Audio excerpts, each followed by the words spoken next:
Welcome everybody to our first ever virtual Zoom tutor training. So thank you all for being so willing to be flexible and giving this a try.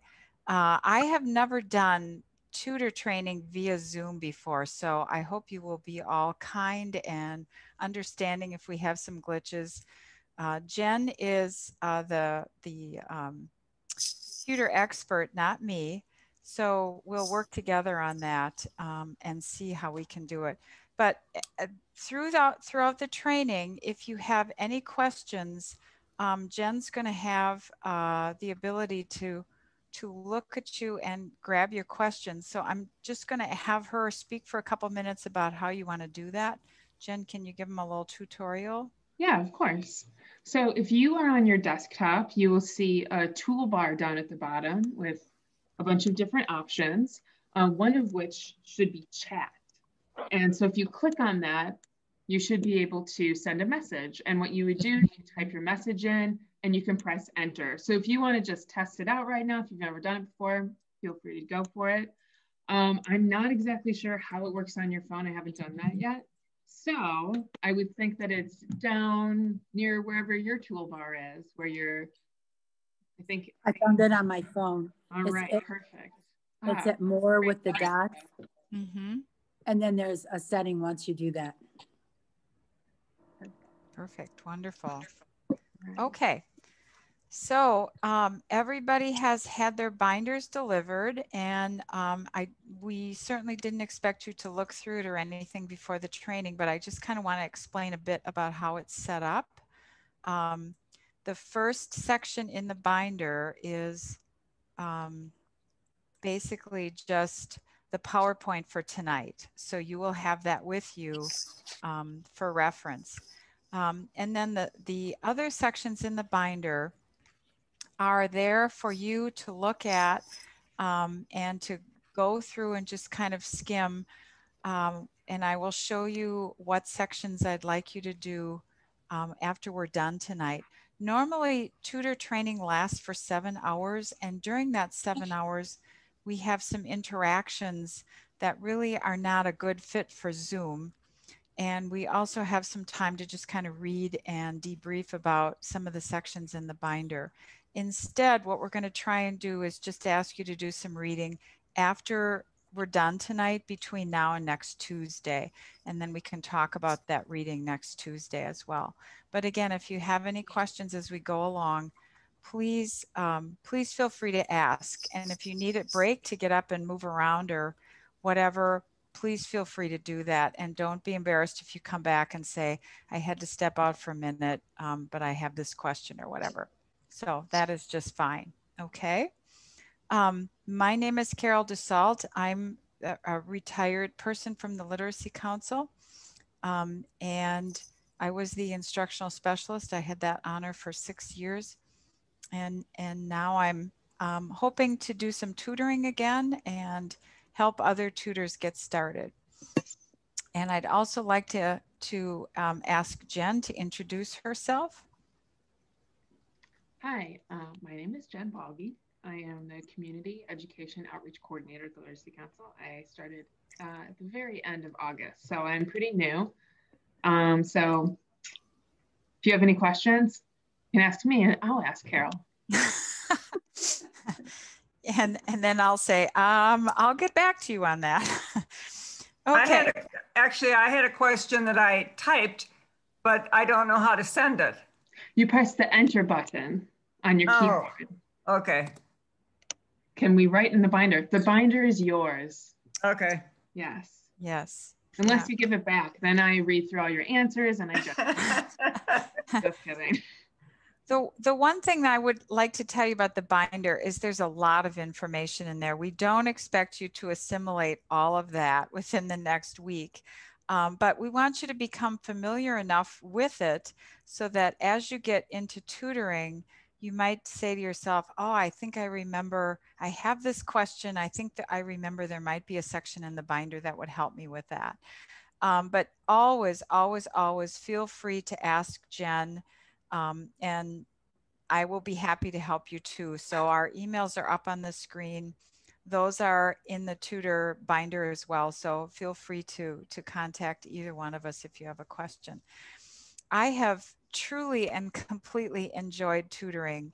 This is how I started with the Literacy Council years ago. It's what got me really excited, but I'm hoping that you will each have an experience with a student that is rewarding and fun and something that you look forward to when you meet with your student. There's always that little bit of trepidation in the beginning when you start, but you know, within a few sessions, you should feel more comfortable and feel like you're connecting with your student. However, there's always the chance, it doesn't happen often, but there's always a chance that things come up and it just isn't working. So if you have some glitches like that and you feel it's way beyond just the normal awkwardness of getting to know someone, please do contact one of us from the Literacy Council. We will be very happy to just kind of walk you through the situation and see what's up. And there are times when it just doesn't work out with a particular student. So, you know, we want you to feel comfortable. You are volunteers. We're very grateful that you're willing to do this, and your students should be very grateful too. I have to tell you though that occasionally we will have students that don't quite understand yet. Often it's maybe a newer immigrant and they don't quite understand that our program is basically volunteer driven. And you know, I'll ask the student, how are things going? And a student in particular that I remember very vividly a few years ago said, well, sometimes I call my tutor and he doesn't pick up the phone.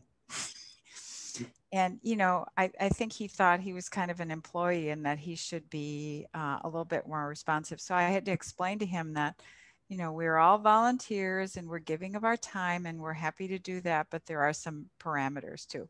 So, okay, with that in mind, let's get started.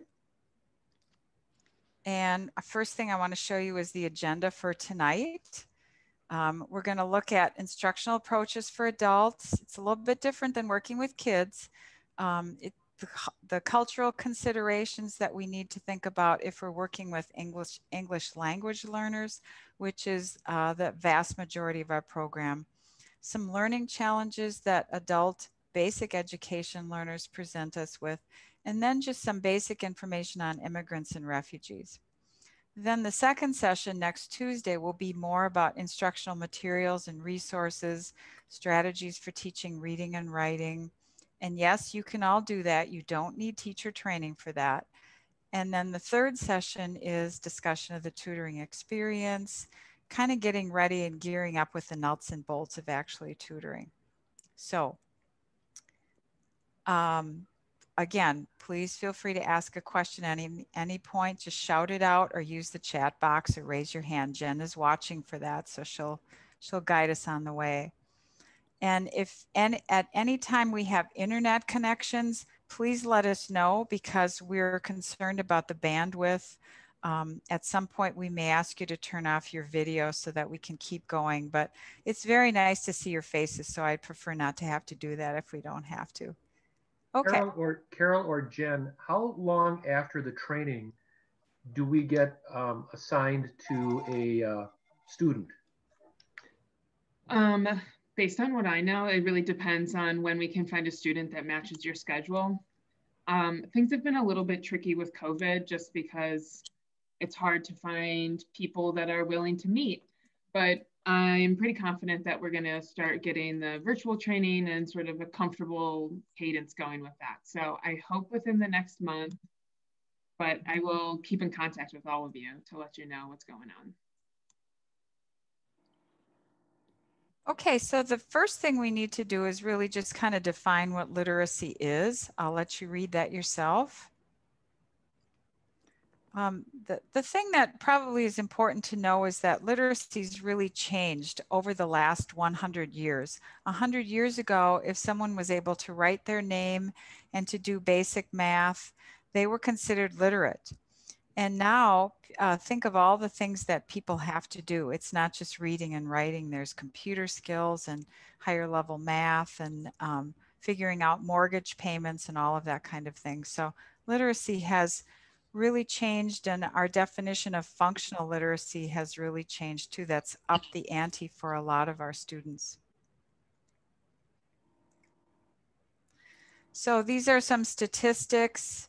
93 million Americans, that's no joke, don't have enough literacy to balance a checkbook or use a bus schedule, or even more importantly, to understand just directions on a prescription label. I don't know about all of you, but I find it very hard to read prescription labels. And, you know, you get those medications from a pharmacy and they have tiny little print that's just crammed on a page. And if it's intimidating for all of us, imagine how it is for someone who's having a hard time reading because they don't speak English well or just because they don't read well.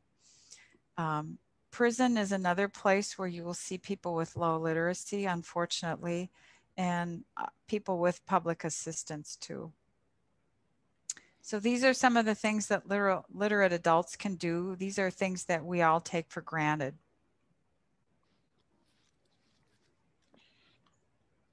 But these are very, very important things. By the way, I'm not a big believer in reading PowerPoints to people, so I'm hoping that you're willing to just read these yourself. But if for some reason that I know sometimes the tiles on the side of the Zoom get in the way. So if you can't read something, be aware too that it's also in your binder later. But if you really have a problem, let me know.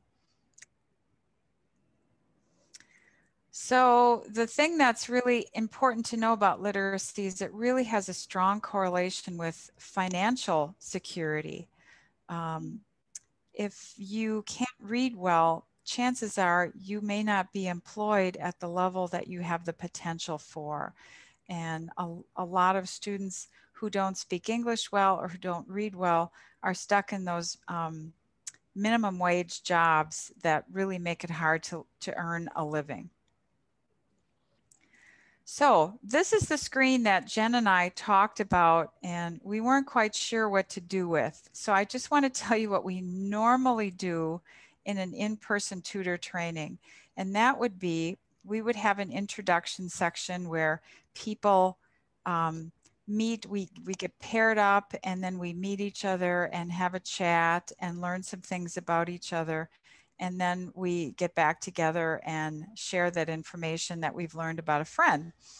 And we did that because it's important to just get experience striking up a conversation with someone that you don't know well. It's kind of preparation for getting to know a student. But we can't do that. But I would like you each to just introduce yourselves to the rest of the group. And hopefully this will be sort of a poor substitute for that richer experience. But would anyone like to volunteer to start? Oh, I can do that. Thank you, Nan. My name is Nan Siebert. I live in Elkhart Lake. I taught school for about 20 years, and I've now been retired for about 19 years. I'm interested, I do a lot of programs with young children, but during COVID, those have kind of gone the way of a lot of things. Yeah. Library story hour out here at Elkhart, and I do when we don't have COVID, I do a lot of work at Bookworm Gardens. Thank you. Thank you. Anyone else want to go next? I can go. Thanks, Victoria. I don't know if you guys can see me or not. I can. Yeah. Okay, Yep. Great. My name is Victoria. I just got out of the Army and I recently moved to Crystal Lake. So I'm looking for new programs and stuff to get into. My kids love the book garden and I would love to maybe spend some time there someday. I've never done any work with tutoring or literacy before, primarily homeless and feed my starving children. I did a lot of work with, so I'm really excited to be here and doing something new. Well, Victoria, at the risk of sounding trite, thank you for your service. Wow, that's always just very impressive, and we really appreciate that. And thank you for thinking of us now that you have some, ideas about moving in another direction. So thank you. Thank you. Anybody else want to come? Brian, at the risk of putting you on the spot, would you go next, please?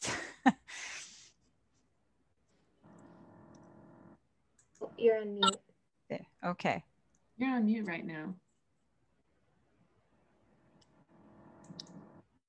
Can you hear me now? Yeah, we can. Yeah. Okay. All right. My name is Brian Lefebvre. I live in Sheboygan. I got 2 little boys. I coach football. I do maintenance at Millipore Sigma. I do some volunteer work for this place down in Milwaukee that does water testing on the rivers. Just kind of wanted to do something over the winter, so I thought I would get into this literacy stuff. So I'm pretty excited for it. So Great. Sounds good. Thank you, Brian. Stephanie, how about you? Can you unmute? I'm Stephanie, and I live in Plymouth. I'm an educator with my background, and right now I'm working with the Community Education and Recreation in Plymouth with the school district. I'm excited to do the tutor training. I was a big sister for a while, and that's kind of taken a hiatus. My little person moved away, and then now COVID came. So anyway, so I thought this would be fun. I'm excited. Stephanie and I have history too. She used to sit at a desk right next to mine at the Family Resource Center when she was an awesome parent educator. So I'm so glad that we can relate in another way, Stephanie. Thank you. It's good to see your smiling face. Okay, Melissa, would you mind going next? Did you say Marissa or Melissa? Melissa, I'm sorry. Oh, okay. I can't read your name because the arrow is on. Am I getting your name wrong? Marissa, I think she did mean you. Oh, okay. Okay. Yeah, sorry. That's okay. Hi, I'm Marissa Kleckner. I'm from Sheboygan Falls. I am currently a special educational assistant at Horseman Middle School in Sheboygan. And I have experience volunteering at Literacy Green Bay as I think I worked like more with like childcare while the adult learners were going to the literacy classes, but I've always wanted to become a literacy tutor as well. Great. Thank you, Marissa. You're welcome. That should be a great fit for you. Tabitha, would you go next, please? Sure. My name's Tabitha Steinbach. I'm from Sheboygan. I work as the Connections Director at Crossroads Community Church here in Sheboygan. And I also substitute teach sometimes on like Thursdays and Fridays when I'm not working at church. And I really wanted to do, I've been wanting to do this for probably a decade, and just season of life with my kids, just haven't been able to until now. But I'm looking forward to it because one of my colleagues' wife, she was a refugee from Bosnia many, many years ago, and she became a US citizen back in December. And it was just really cool to watch her go through that process and just know that we do have a lot of refugees that could use assistance in learning the English language. So thought this would be a good way to get involved. Great. I thought I recognized your name, Tabitha. I think you had signed up for training maybe some time ago, so I'm glad you could finally fit it in. Yeah, thank you. And we'll be talking about immigrants and refugees a little bit later tonight, so you can certainly feel free to chime in and share some of your experiences too. Okay, who is left? Jaren? I'll go if you'd like me to. Yes, thank you, Jim. So my name's Jim Williams. I live in Sheboygan. I'm currently up in northern Wisconsin, about a stone's throw from the Upper Peninsula. By the way, the water's starting to freeze up here. I retired after 40 years and have been looking for something to do like this. The woman I'm married to, Deb Sable Williams, has been involved in literacy for 5 years, maybe, or 6. Yeah, at least. And she's currently working with a woman from a Rohingya woman who's an immigrant. And so she's helping her with that and now working on her citizenship test. So I'm looking forward to doing this. Great. Thank you, Jim. And please say hi to Deb for me too. She's just an awesome person with a really big heart and willing to try lots of good stuff. Okay, Victoria, have we forgotten about you? No. I think we still have Olivia and Sharon. Okay. Okay. Yeah, I could go next. Okay, thank you. I'm Olivia. I'm in Kohler, and I work at Acuity Insurance doing digital marketing for them. And I was just looking for a way to get involved in the community and to help out, and found this and thought that I'd try it out. I've never done any teaching or tutoring or anything, so excited to learn about it and help in any way I can. Great, great. Thank you, Olivia. Welcome. And I think last but not least, Sharon. Yes, my name's Sharon Davis. I'm a retired music teacher. I moved from the Detroit area 2 years ago, and I'm looking forward to teaching or meeting people from other countries. I worked in a very diverse school district, and but I was never the ELL teacher. So I'm interested to see how this is going to work. Well, welcome, Sharon. It's just always lovely to hear about the various different backgrounds that tutors have. And as you're listening to each other, I hope a couple things you remember. One is that there's no qualified or unqualified person to be a tutor. As long as you have a high school diploma and a willingness to try to help someone else, you will do well.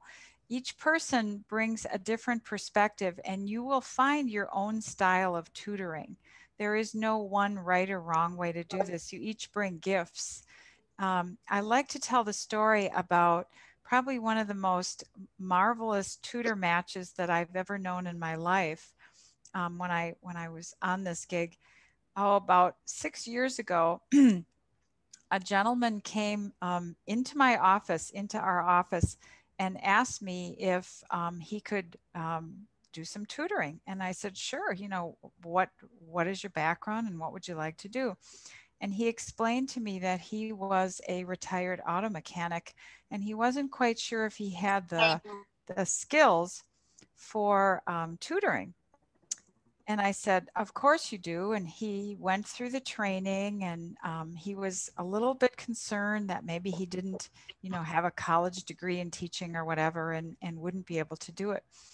Well, it just so happened about 2 weeks after this training and after I had met him, another person called me and said that he was looking to enroll in LTC in the auto mechanics program, but he needed some help with his reading so he could get it up to speed for that program. So you can imagine how thrilling it was to match up those two men who then used to meet at Mead Library, but instead of really meeting at Mead Library, they would meet in the parking lot and have the hood up on a car, looking at that and reading car manuals and things. And this young man went on to enroll in the LTC program and is now happily engaged in his desired career. But I just love that story because it's an unconventional match, and it just was a beautiful thing. So thank you. You will all be we are so appreciative of you being here and happy to have you on board. So these are the types of learners that come to us at the Literacy Council for help. The vast majority of them are people that wish to learn English or to improve their English. But we also do have some learners who we call basic literacy learners. They are people who do speak English as a native language, but just want to improve their reading or writing skills. I will give a shout out to the school districts around Sheboygan County, because most of the time when we see learners that graduate from one of the Sheboygan County high schools, they are doing about as well academically as they can. You know, if they're able to learn to read, they've been taught to read. But occasionally we have had people from other situations where they didn't have the good fortune to have the schooling available to them that we do here. And people from some places in the South, let's say, that haven't had the opportunities to go to school or had to drop out or whatever. But that is a small but significant part of our population. Typically in the past, if a basic literacy learner does come to the Literacy Council for help, we try and check carefully to see which kind of tutor would really like to work with that person. So we would give you support on that. Adult learners are different than children. They can be apprehensive. Unlike kids who have a lot of time on their hands, adults are usually on a fixed time thing. Most of the people that we deal with have had to go through a lot of things to get to the United States or to adapt to the United States, and they're very responsible. They've had to be. They make their own decisions. They're very independent. And they've had life experiences, I think you will find, that are very different than many of ours. It's fascinating, sometimes heartbreaking, I'll warn you. But they want to have practical lessons that they can really use. So, you know, we're not going to be working on trigonometry. We're going to be working on conversation and the kinds of English that people need for their everyday lives. The other thing that I think it's really important to point out is that even if someone doesn't speak English well, that doesn't mean that they're not very capable people. And sometimes without even realizing it, a little bit of condescension can creep into our vocal tone. So it's happened to me. It happens to the best of people, but it's just something to point out that we want to be aware of and guard against doing. So if you want to be successful as a tutor or a teacher, you want to make your lessons useful, and we'll talk a lot more about that as we get through the next 3 nights. We want to respect the student and help them tell us what their goals are. We want to utilize some of their student experiences. I'll talk a little bit more about that in a few minutes. We want to do some active engagement, and that doesn't mean, you know, jumping up and down when you're tutoring, but we want to make sure that they're doing more of the speaking and we're doing more of the listening rather than vice versa. And we want to work around those potential barriers, and we'll talk about that in a minute too. So relevance just means that we want their learning to relate to their needs and experiences. For example, if you're tutoring a young mother, let's say, and she's got little kids at home, this might be the kind of student who's very interested in learning about children's health issues, learning about immunizations or doctor's appointments, or the latest kinds of toys that might be interesting for children or engaging for them. These are the kind of students that might want to have the English so that they could go confidently into their child's school and ask for an appointment to see a teacher, or go confidently into the school to just even say, my child has a doctor's appointment at 2 o'clock, I will pick him up. Those are the kinds of practical conversation skills that they might be interested in.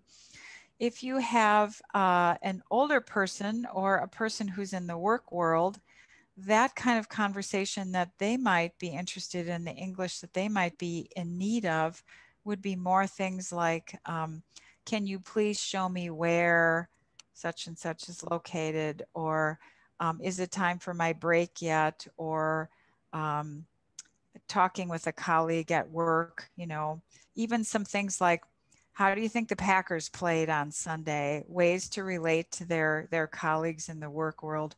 Those are all good experiences. So it's way beyond just academic book knowledge. It's very practical conversation. And that's where all of you come in, because a lot of tutoring with a student who's trying to learn English is just having a conversation with them. we'll show you lots of different ways to do that, but that's sometimes the most valuable part of tutoring, and it's not just the books that we give you to work with the student.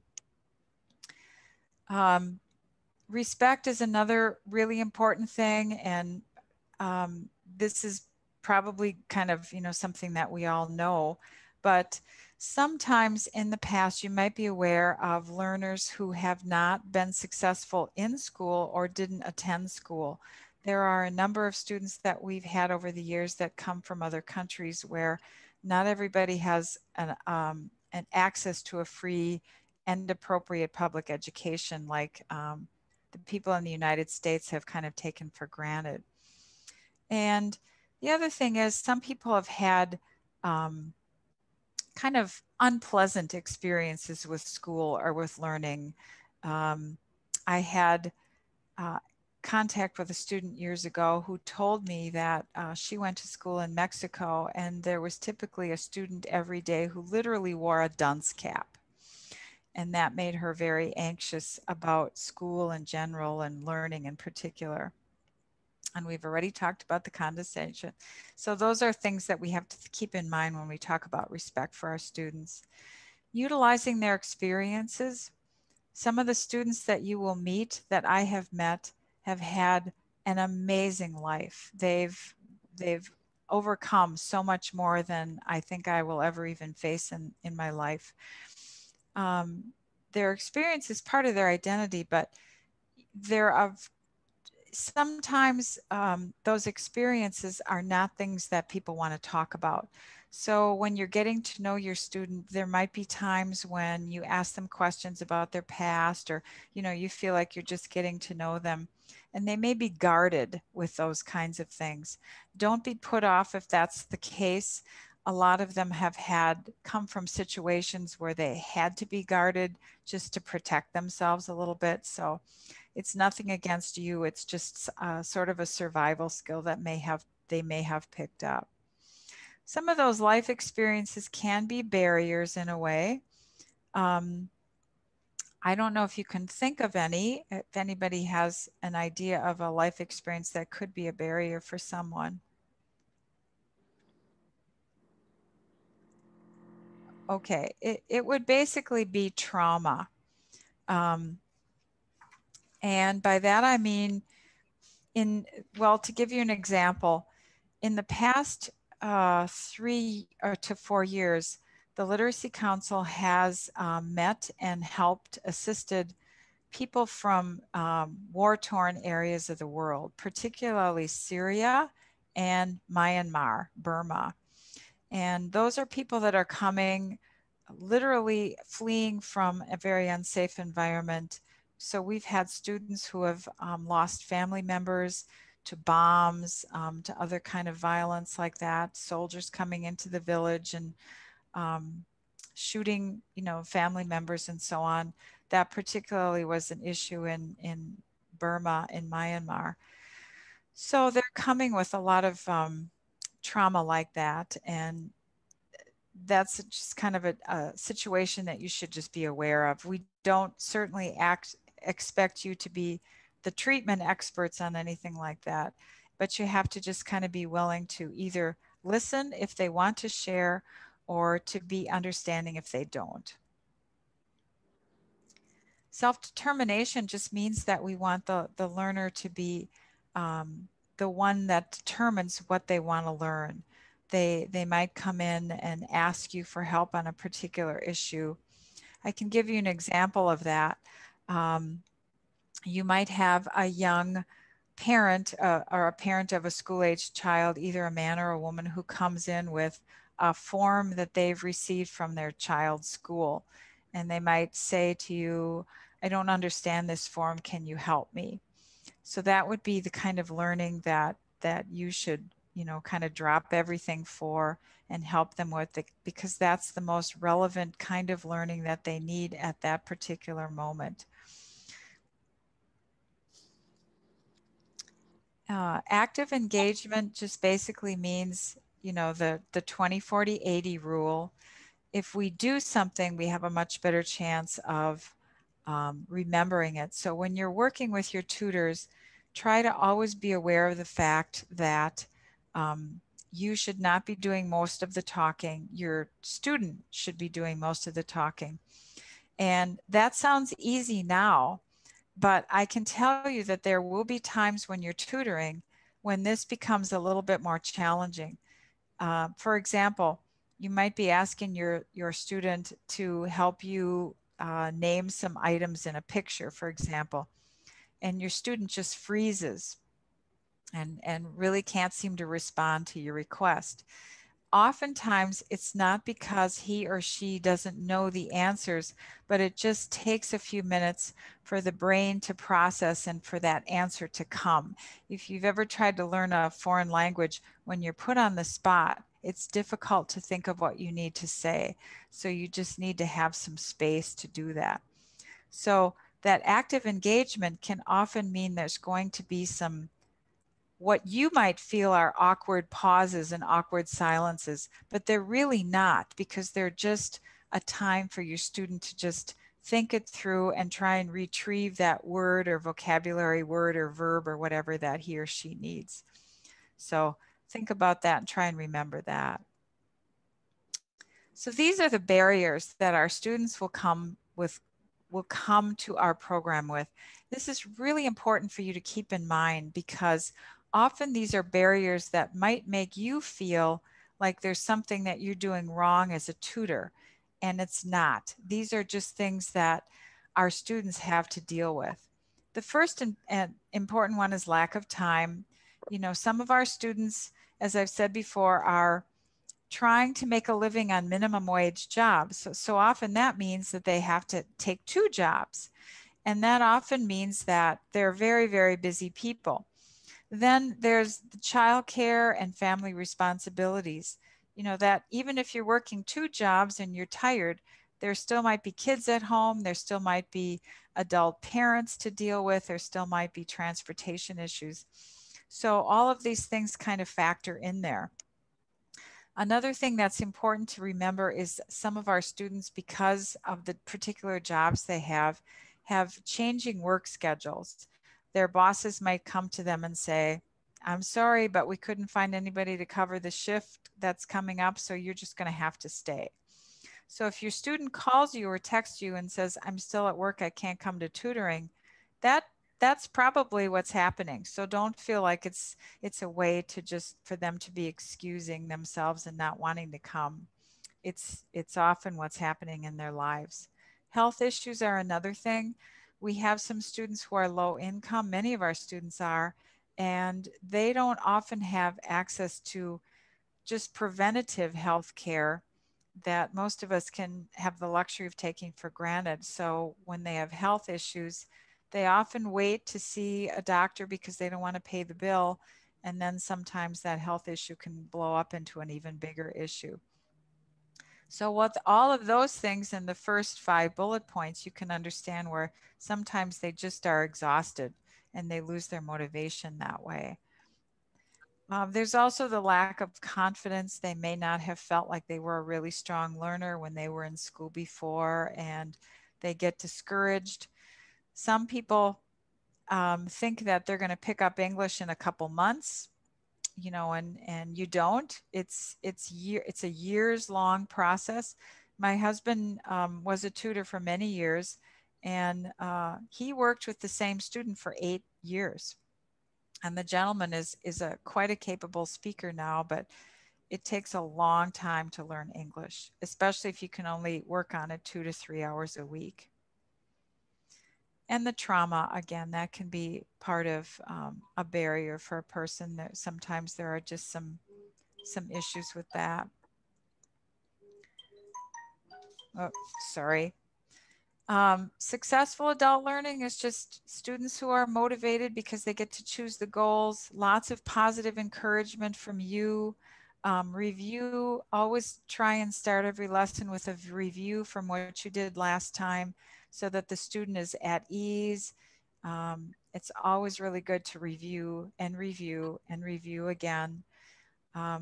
English is the kind of a language where research shows that you need between 10 and 50 repetitions of a word or phrase before a student can really assimilate that.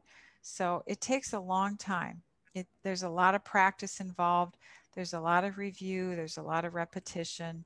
And don't ever feel that that's a waste of your time or the student's time. That's really, really important. And then when you can transfer the learning, for example, if you're talking about making phone calls, then to actually practice making a phone call with your student where you're both actually using your phones and maybe going into different rooms or whatever, that's really important to just transfer all that learning from a book page into real life as much as you can.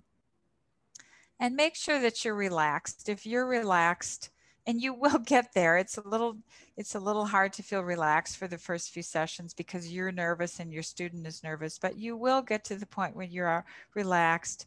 One of the greatest joys that I ever had when I worked for the Literacy Council was just walking into the library and walking past one of the little study rooms and hearing a tutor and a student burst out laughing about something. I knew they were having a good time, and having a good time meant that there was some good learning going on.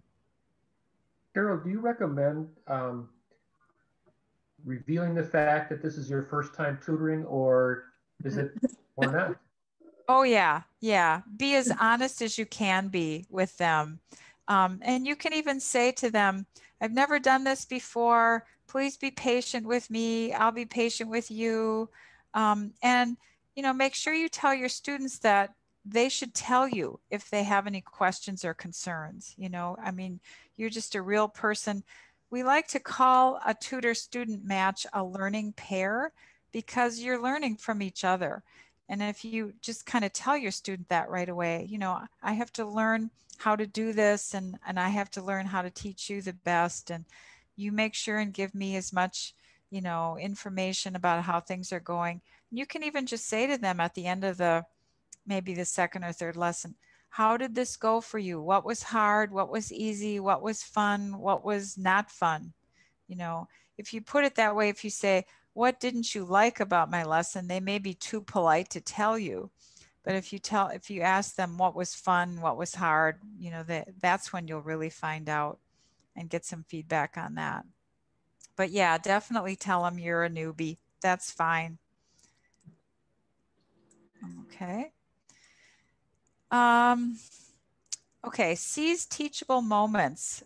By that, again, I mean, going back to what I told you a few minutes ago about if a student would bring in a letter from a school, that might be something. A student might bring in, I remember my husband told me that his student brought in mortgage documents and wanted him to kind of explain what that was all about. His realtor had explained some of that to him, but I guess he probably wanted someone like my husband who he had known and trusted, who didn't have any investment in the real estate sale, to also kind of go through that with him. That was pretty challenging. I think you probably also want to provide some rest for your student. That's the fifth bullet point is what I'm talking about. Let me just give you an example of what that's like. If you're trying to learn a language and your lesson is 1 hour long, by the time that lesson is over, your brain is going to be fried because it's really hard to learn a lesson. Every single cognitive faculty that you have in your brain is going to be engaged and working really hard to produce that language. So try and kind of watch your students' faces as you get to know him or her. You will, and this is going to be more challenging virtually. I can only imagine, but just try and do that as much as you can. If your student gets that glazed look in his or her eyes, or they just start to droop a little bit, that might be a good time to take a break and just say, let's leave the computer for 5 or 10 minutes, meet me back at the computer in 5 minutes. Or if you're actually doing it in person, which we hope at some point you all can do, just take a break and take a walk, go to the bathroom, get a drink, whatever. And then when you come back, sometimes the best way to give your students a little bit of a rest is to tell them a story where all they have to do is sit back and listen. They don't have to produce English.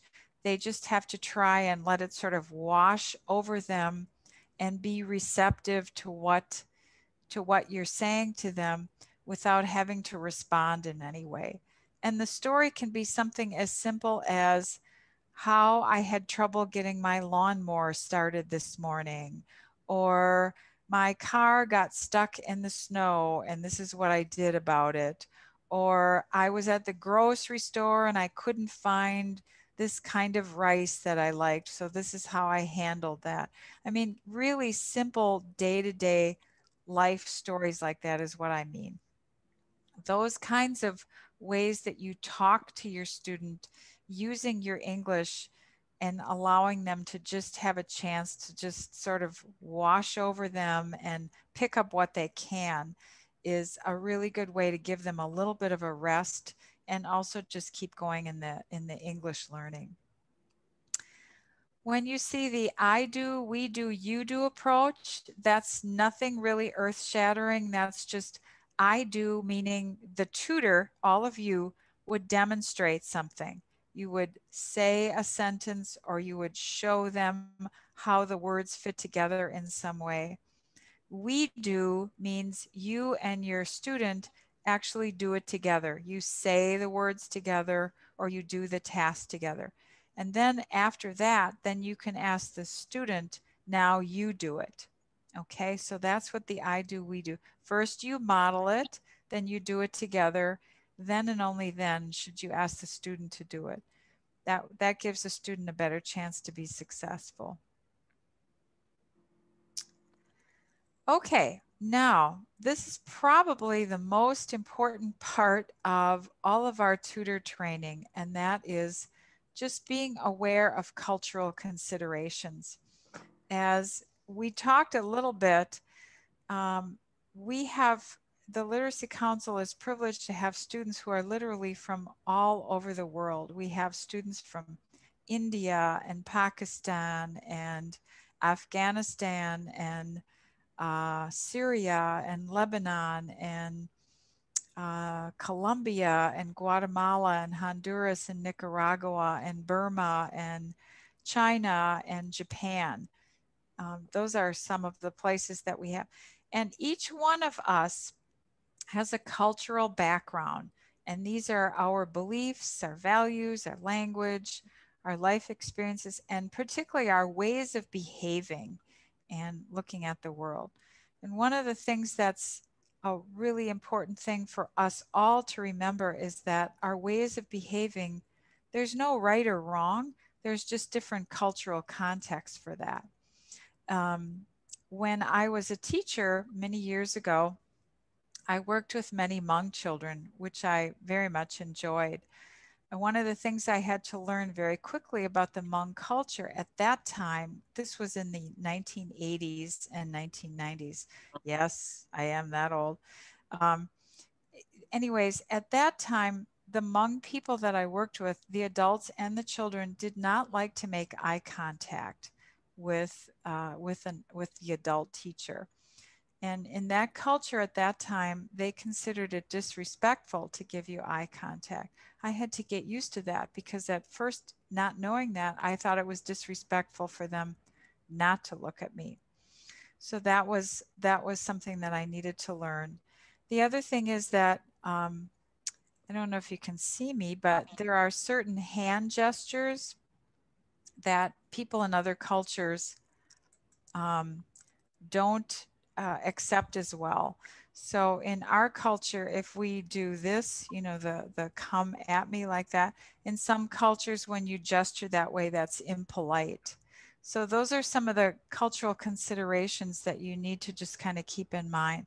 Another thing that's really important to know is that this was all pre-pandemic.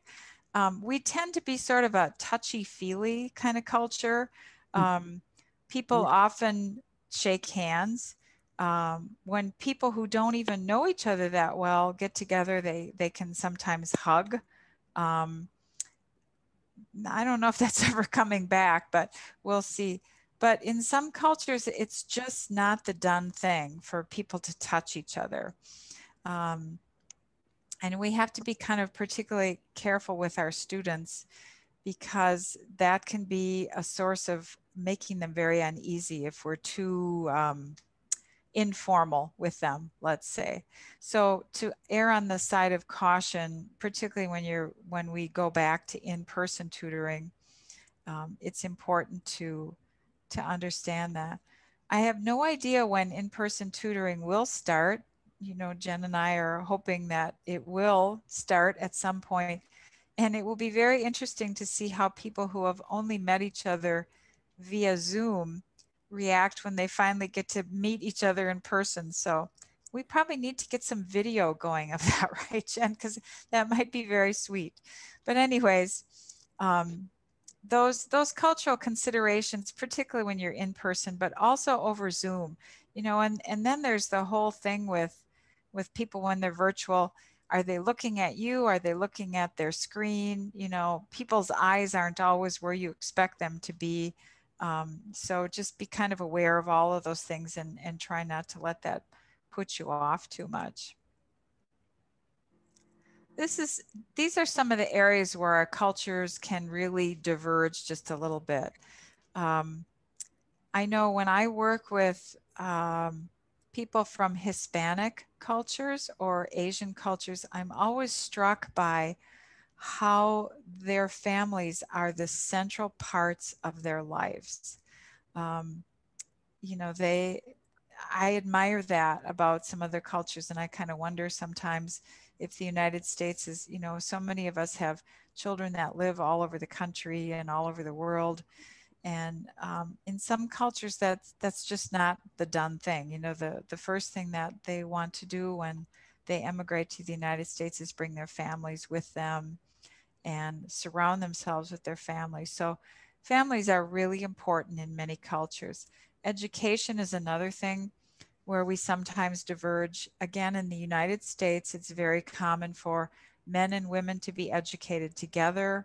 That's no big deal. But in other cultures, that's sometimes not considered the way to go. If you're in a country that's predominantly Muslim, often the cultures are educated in different buildings and in different ways. So that's something that we have to get sensitive about too. Familiarity, we just talked about. Personal appearance, I haven't really found that to be a big issue, but you might find, I found it really wonderful. The student that I first had when I first started as a tutor used to dress up to come to tutoring with me. She just dressed to the nines. A very, very beautiful young Hmong woman. And I felt kind of like a schlep because I would come in my jeans and my sweaters and things. And I started dressing up too, you know, just because that was something that was important to her. Control and gender roles, again, on the student application, we ask them to state whether they would like a tutor of the same gender or if it matters to them. And a lot of our students will just say to us, if it's a young woman, they would prefer to be tutored by a woman. And if it's a young man, often they would prefer to be tutored by a man. Most of the time I've found in the past that men are a lot more flexible than the women are. A lot of men will say either one is fine. They may be used to having women as their teachers, you know, from their own childhood, but it tends to be trickier for a young woman to have a man as a tutor. So we try and avoid that. Competition is another thing. I learned that in many Asian cultures, the children are taught not to compete with each other, but to collaborate and to cooperate more. So they're not real big on games where there are winners or losers. They like to have cooperation things. I think as they get Americanized, that may be falling away a little bit, but that was sometimes a thing. But the most important one is the last one, time. Oh my goodness. Okay, so in the United States, we're very big on being on time, okay? I can tell you that I have a lovely, lovely, lovely daughter-in-law, and she is originally from Sri Lanka. She has been living, she and her family both have been living in this country for about 15 years, and they're wonderful people. But my husband and I have learned that if we get invited to a party at their house and they tell us to come at 6 p.m. or 7 p.m., we don't come until 8 or 9 because nobody else from the Sri Lankan culture will come until 8 or 9. So, and my daughter-in-law is a very successful professional woman, so she knows that she has to get to work on time, but you know, socially that's very much more flexible. So you're going to run into this, or you may, if you have a student who gets casual about time as he or she gets to know you. So it's really important to emphasize to them, and the evaluators will always do that too, that it's important that they start on time and they come on time and so on. So that's an area that you do not have to be flexible in. I think you're all volunteers. You are giving up your very precious and valuable time, and the students should be expected to respect that and to log on time or to show up in person on time. So when we think about cultural sensitivity, though, these are some of the things that you may come across, and these are things that we have to be flexible about. In some cultures, a funeral does not just last a day, and I'm talking about pre-pandemic. We've had students who left for a week for a family funeral that, you know, they had to travel to, and then the funeral lasted 3 days and then they had to travel back. They're not exaggerating if they tell you that they will be gone that long. Asking about health of family members, that's really important.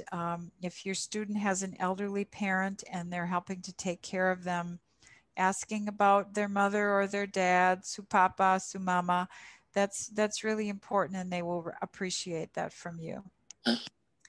Occasionally you'll have a student who, and again, this is pre-pandemic, but probably will happen again in the future. They want to show their appreciation to you, so they will bring you a gift. Often it's food, and you know, it really depends on how you feel about ethnic food. Never feel like you have to eat it in front of them if it's, you know, if it's something that you're not really sure you're going to like. You can always say to them, "Oh, that's wonderful. Thank you so much. I will enjoy that later after we're done and I'm home." Sometimes your students will invite you to a family affair, a quinceañera, if it's a Hispanic family and they have a 15-year-old daughter that's having a quinceañera party, or a baptism, or a wedding, or a family party. You feel comfortable or not accepting or declining those invitations. Don't ever feel like you have to do it. But I can also tell you that if you screw up your courage and go to something like that, you probably won't regret it because it will be a cool experience for you. Another thing that some of our students have had to do is take a trip to the homeland. I can give you an example of that. A few years ago, we had a young woman from India who had just gotten married and come to this country with her husband and had a baby. And she was very homesick. She wanted to go back to India and introduce her family to her baby. And so we said to her, "Okay, that's great. When can we expect you back?" And she said, "Oh, 6 months." So I was a little taken aback, and then I thought about it and I thought, you know, a trip to India, a plane ticket to India is really, really pricey. And she had a really big family and she wanted to make that trip worthwhile. And it was apparently just fine with her husband. He understood, and she came back in about 5.5 months, and she was raring to go on her English again. And she was just a new person because she had been so happy with her family. And I think that trip was just the perfect balm for her. We talked about eye contact. We talked about personal space. I also want to mention that our program does not collect any information that would give us an indication of who has documentation and who is an undocumented person. This is the same policy that the school districts do. So that's the policy that the Literacy Council has adopted. So our English language adult students, will refer to them as EL adult students. They need our acceptance. Sometimes they fear embarrassment. They might be embarrassed about their English. They might have some stress in their new surroundings. If they've just moved here from another country, they're very stressed. They may not say that they are, but you know, they are. Refer back to those barriers that we talked about. They may be highly motivated, but they don't have a lot of confidence in their English. They may have tried to learn English before and not been too successful. They're also going to have difficulty pronouncing certain sounds, and that is not going to go away, okay? Anybody who learns English as an adult is always going to have an accent. That's just the way it is, okay? You don't have to teach them not to have an accent. Most of the time when people speak English with an accent, the rest of the population thinks that's cute, wonderful, attractive, charming, sexy, whatever. So don't worry too much about the accent. What you're going for is understandability, okay? So when you're trying to help them pronounce certain words, certain sounds within those words, what I would do if I were you is have them practice the word 3 times. You know, you can say the word, they can repeat it, say it again, they can repeat it, say it a 3rd time and they repeat it, and then move on. Because that 3rd time is as good as you're going to get at that point. Now, that doesn't mean that people's accents can't be refined as they go on. Their English will get better, it will get more understandable, and the accent may get less pronounced, but it doesn't always happen. I have a very good friend who is originally from Guatemala. She's been in the United States for 30 years.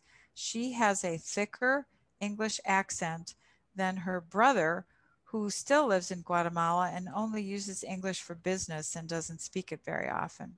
So I'm convinced it has something to do with your brain and how we listen and probably our mouth and our muscles and so ever, but don't make a big deal out of the accents, just go for understandability. And the other thing is, your student is always going to have trouble understanding you at times. We'll talk a little bit more about that, but most of us talk too fast when we're talking to a non-native speaker. So slow it down just a little bit, but not to the point where it's ridiculous. And try not to use as much slang as you normally do, and try not to use as many figures of speech or what we call idioms as we normally do, because those figures of speech and those idioms are the biggest bugaboos for a person who's trying to learn English.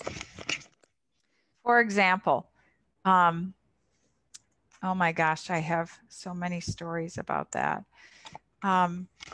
Many years ago, my husband and I and our family sponsored American Field Service AFS foreign student who was in high school, and he came over from Italy and lived with us for a year and learned English as he got to know us and got to know the country. Very bright young man, but he came up to me after a meeting and he said, "Why did they say, Carol, why did they say, get a pizza and step on it?" He couldn't understand that. And he was with another family, and I think they were just in a hurry, you know, and he was wondering, like, why would you step on a pizza? So the slang got in the way for him sometimes, and it was a little bit of a barrier too, but we learned very quickly that Marco, that was his name, could understand us a lot better if we just slowed down a little bit and talked to him more like at this rate than at my usual rate. Okay. Did you hear what I just did? It's just a little bit slower so that you can give the person who's listening to you a chance to figure out where the words stop and start. Okay, okay. Another thing that's really helpful is, especially with a beginning student, slow your rate down a little bit, not to the point where it sounds artificial to you, but slow it down enough and then write down what you're saying to them too. You can't do that all the time, but if you write down a sentence and then say it, they'll be able to see where the words stop and start. And that's a really important thing. Your binder is going to have a lot more information on that, and we'll talk about that more too.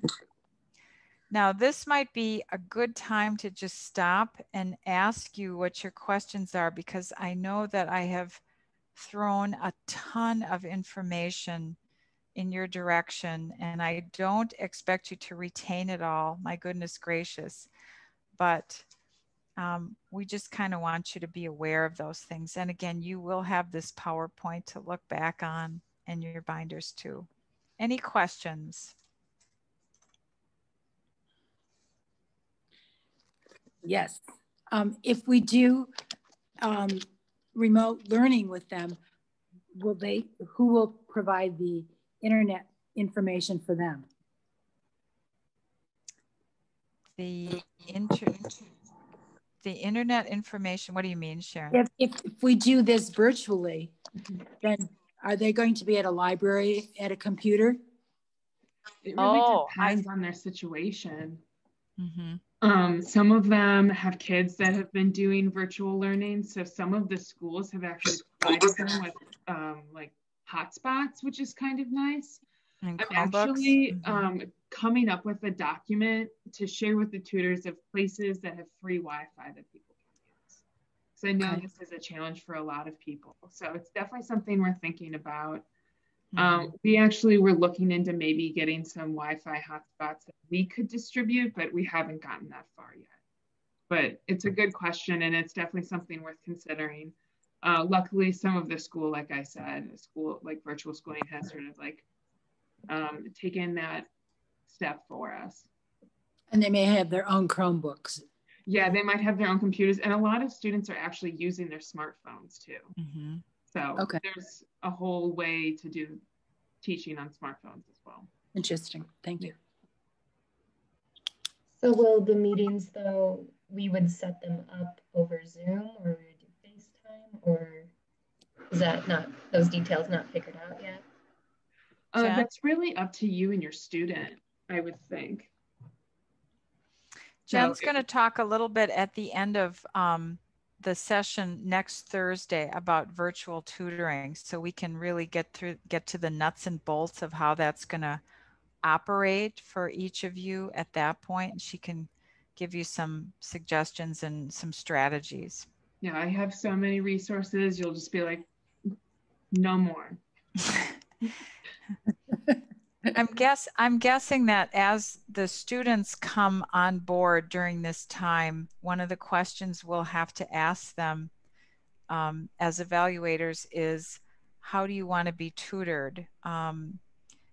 And if they say that online is okay with them, then we'll have to figure out what platform is going to work for them. Do they have a smartphone or a computer, and then how is that going to work? The Family Resource Center has a Zoom account that, am I right, Jen? Can they use that Zoom account? Yeah, definitely. I'm going to create some information to share with everybody. Okay. So I know that's an unsatisfactory answer to that question, but if we can table that one until next Thursday, hopefully you'll have your questions more addressed then. This is so new territory for everybody that we're just kind of making, making it up as we go, so to speak. Any other questions for now? So we are encouraged to do more online learning rather than face-to-face. Is that what I'm hearing? Or is it okay to do face-to-face learning? Absolutely, Stephanie. The big concern right now is that, you know, I don't have to tell any of you, but if you've been watching the news, the COVID spike is pretty horrendous. So I'm not even sure if the library is going to allow us to do any tutoring in the library. I know for a while we were able to use the Roca room and the conference room on the second floor. If you're familiar with Mead Library, the conference room on the second floor had a capacity of 10 people. And if we agreed to have only 2 people in there, the tutor and the student, they would let us use that. And the Roca room the same way. But I just saw on the Mead Library website that that may not be available to us for a little bit. You know, I would not be lying to you if I said that I think in-person tutoring is a much better option for a number of different reasons. You know, facial expressions, body language, use of pictures, all of that is just going to be that much easier in person. Virtual learning is kind of like the second best thing. But if it's a choice between that or no English lessons at all, then we need to do this.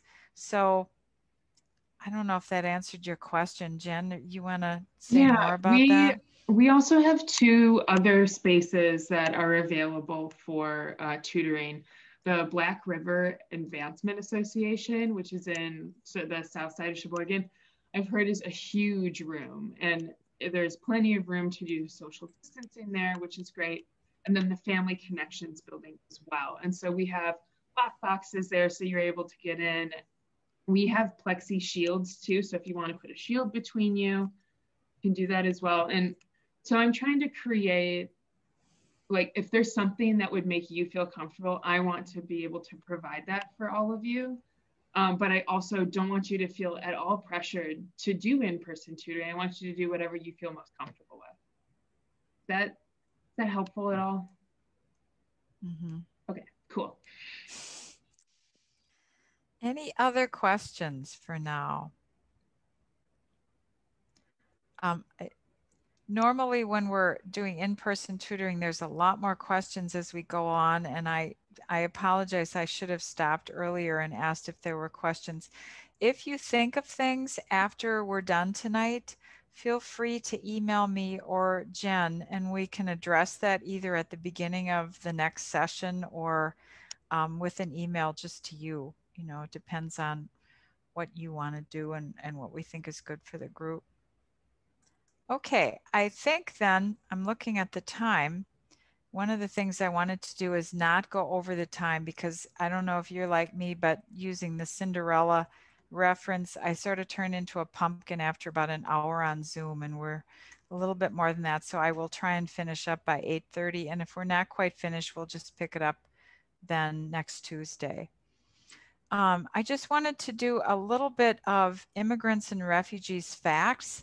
And the reason I feel that this is important is that there is so much misinformation about immigrants and refugees that's out there, that literally when I used to work at the Literacy Council, people would call me and say, hey, is it true that immigrants don't pay taxes? Or is it true that immigrants get welfare or whatever? So I felt it was really important to get the facts out here. So immigrants do pay taxes. If they have a paycheck, income tax is taken out of that, sales tax, whatever, property taxes, same as the rest of us. Undocumented immigrants cannot collect welfare. They cannot get access to government assistance. They are not on SNAP. They're not on any federal programs. Immigrants often take jobs that regular citizens do not want. I will tell you that some of the toughest jobs in the county right now are being worked by immigrant people, the foundries, the mink farms, and so on. That's very tough work. The dairy industry, tough work. The percentage of foreign-born people in this country is 12% now. In the early 1900s, it was higher. Most have legal status. 25% are undocumented. And of that 25%, 40% of them just overstayed visas. So they came into this country legally and then somehow or another their visa expired. It's very expensive to become a citizen.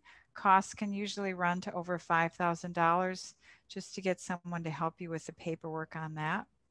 Yeah.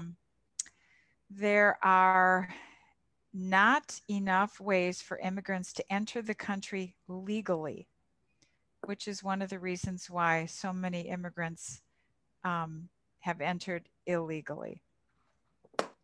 Most of the 9/11 hijackers were here on legal visas. And this is really important. This, the second part of this piece. Most refugees cannot choose the country in which they will be settled. Okay. More about that is that when a person is a refugee and flees his or her country, they usually wind up in a refugee camp in another country eventually.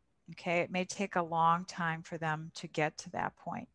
Once they get to a refugee camp, they are able to apply to the UN High Commissioner on Refugees. Shoot, I should have taken the phone out of here. They apply to the UN High Commissioner on Refugees. Yeah, the glories of Zoom, right?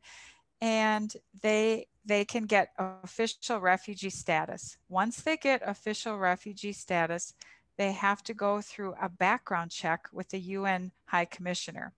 If they pass the background check, meaning that they have not been discovered to be a terrorist or a criminal, then they can apply for refugee status. Once they apply for refugee status, they're put on a waiting list. And then at some point in the far or near future, and some people wait in refugee camps for over 10 years, but once they get offered refugee status and they're offered a country, they cannot choose the country that they're offered.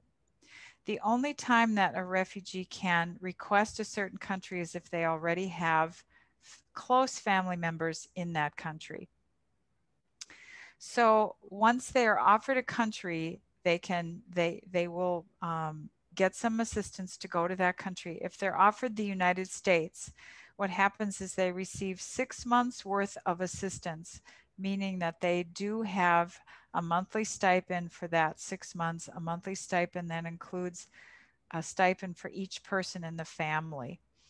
But they do have to pay back the plane tickets for them and all of their family members to come from the country that they went from to the United States. And after the 6 months that they're here, they're expected to be self-sufficient, meaning that by that time they're expected to have a job, a place to live, and a way to support themselves. The government does contract with some agencies to help the refugees get settled. So these are the agencies like Catholic Charities and Lutheran Social Services that help them find an apartment, find their original job, and get the children enrolled in school and get the adults enrolled in some kind of English program like LTC. So I think the biggest myth is that they come to this country and then just kind of establish themselves on welfare forever. And that's just not the way the facts are. There's more information about that in your binders too.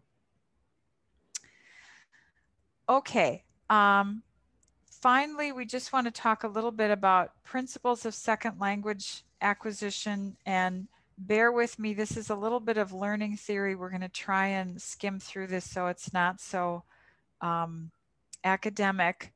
But again, we've talked about a lot of this. Communication has to be meaningful and relevant to them. You should be less concerned about having a student that says everything perfectly correctly, and just make sure that they are functional and can be understood. Okay. And just like when a little child learns English, when an adult learns a language, it may sound pretty jarringly grammatically incorrect to you at first. And as they get better at their English, that will improve too. Their grammar will improve as well as their pronunciation. So go for communication in the first thing, and then we can always refine as you go. Try to have your student be as relaxed as possible. Show them that you're really pleased with his or her progress so that they feel relaxed and they're not anxious. And also understand, number 4 is really important. If you're working with a student who regularly has contact with people who they have to speak English with, like say at work, they're going to make faster progress than if you're working with a young mom who's at home taking care of her kids and doesn't speak English with anybody else except you during their week. So that's really important too. Also, number 6 is important. Your student will understand a lot more of what you say than they'll be able to express back to you. And this is true through the entire process of learning English. We call listening, we call receptive language. What they can receive from you, they have a better chance of understanding, but expressing it, meaning coming up with those English words that they need in the right order with the right tenses and so on, that's harder for them. It's harder for all of us. So listening is always going to come first. So Jen made this great flow chart. One word utterances are the things that you're going to see first from your students. Yes, no, maybe, sure, okay, all right, things like that. Memorize phrases, good morning, have a good day, nice to meet you, things like that. And then social conventions, small talk, how about the Packers? How was your day? How are you feeling? Those are the things that are going to come in next. Those polite phrases that we just kind of, it just pops out, whatever, you know, if you're a young man, how was your day? Whatever might come out, things like that. Asking and answering basic questions, one word answers. Can you help me? I don't understand. And by the way, try to avoid saying to your student, do you understand? Because 9 out of 10 times they will nod their head yes, even when they don't, because they just want to please you. So you kind of have to sort of suss out just by looking at them and seeing what their responses are if they really do understand. The next stage of English proficiency is creating language, describing people, actions, narrating, telling you a story, past tense, eek, you know, that's difficult. English has so many different past tenses. Yesterday I would have gone to the store is so different than yesterday I did go to the store. So just kind of think of all those different nuances of past tense that we use. I know when Marco, our Italian guy, was living with us, he would just bang his fist on his forehead and say, what, another irregular verb? No. And English is just full of them. Defending opinions comes in last. Maybe that's a good thing. If you have teenagers, that's the first thing they say to you, but you know. Okay, so strategies for English language learners. And again, we'll talk about this more the next time we meet. I know we're throwing a lot at you. Survival vocabulary. We'll talk in a minute about that. Pronunciation, stress, idioms, modeling. I do a lot of this we've talked a little bit about already. So let's just kind of quickly go through this. Survival vocabulary is the English that people just need to know to get started in this country, to actually survive the basic stuff, okay? To teach survival vocabulary, there's a lot more involved in this that's in the book. Thank you, you know, how are you? Can you help me find? Please, can you help me? I don't understand English. Can you show me where where are the peaches? Where are the bananas? Those are all things that people need to learn to survive in this country. Real life objects and pictures are a great way to teach that stuff. Lots of pictures. Beginning students love pictures because it's something to look at. It's something to point at. They don't have to create a lot of language to have a good lesson with you. We call all of that stuff realia because it's real.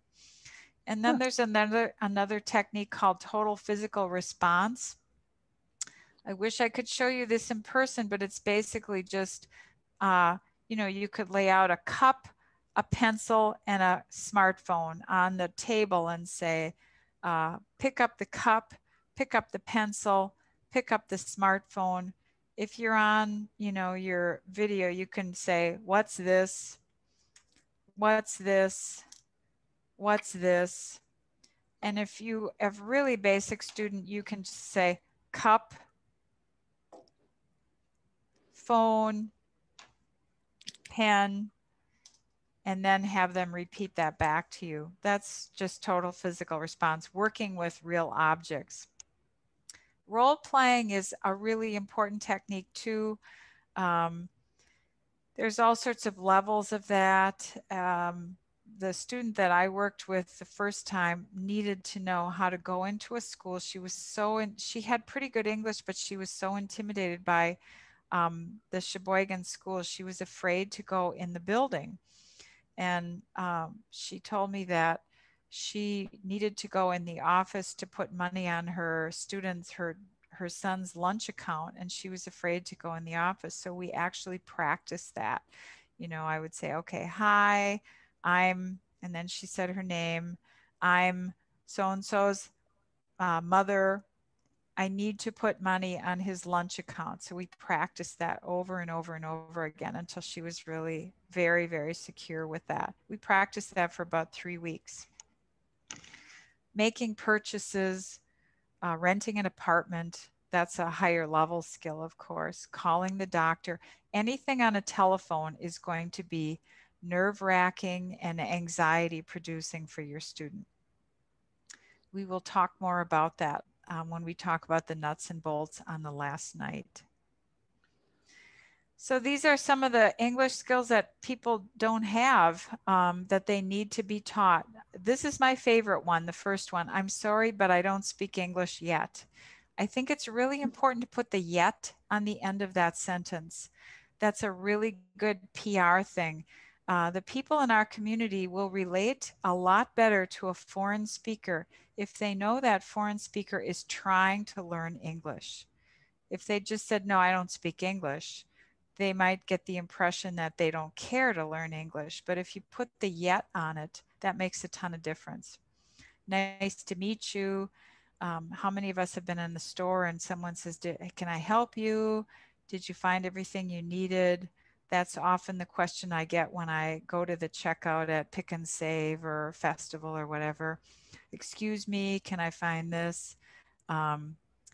You know, what does a person say if a clerk at Kohl's says, would you like to open a Kohl's account today? You'll say 20% off your purchase. That's a pretty big English load, but it's something that people may need. So again, role playing is a really, really important thing to do. Do you see the theme here of always the practical stuff? Yep. So now, this is the last slide tonight. Yay, you survived. You guys are wonderful. I wasn't quite sure how we were going to do this on time, but it looks like I'm going to come in right under the wire. So thank you, first of all, for putting up with Zoom for an hour and a half and to show me your smiling faces and to be engaged. I really appreciate that. In your binders, sections 2 and 3 have a lot of information in there about cultural awareness, good teaching strategies, a lot of conversation starters. I think after you take an hour or so and look through your binders, you will feel like maybe this is all coming together a little bit. This might be a little like, whoa, she's going really fast and this is covering a lot. But if you go through the binders and just take a look at that, I think that will help. And then if you skip then to section 9 in your binder, there's information, more information about immigrants and refugees. I'd like you to look through those sections before our next class on Tuesday. So does anybody have any more questions before we end for this evening?